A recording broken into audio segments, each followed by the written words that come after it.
Hello friends, this is my cousin శ్రీమంతం mini vlog అనమాట.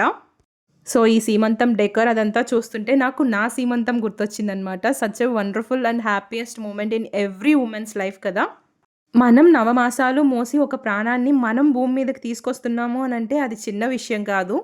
మా సైడ్ ఫస్ట్ అమ్మ వాళ్ళు సారీ పెడతారనమాట. సో ఆ శారీ చేంజ్ చేసుకొచ్చిన నెక్స్ట్ అత్తయ్య వాళ్ళు, ఆ తర్వాత వచ్చిన వాళ్ళందరూ కూడా వరుసగా సారీ అనేది పెడతారు. సో అన్ని దగ్గరలో ఒకే రకంగా ఉండవు కదా. సో చాలా చాలా డిఫరెంట్‌గా ఉంటాయి ట్రెడిషన్స్ అనేటివి. మా సైడ్ అయితే ఇలా జరుగుతుంది. సో మీ సైడ్ ఏమన్నా డిఫరెంట్‌గా జరుగుతుందంటే కామెంట్ సెక్షన్‌లో నాతో షేర్ చేసుకోవడం మర్చిపోవద్దు.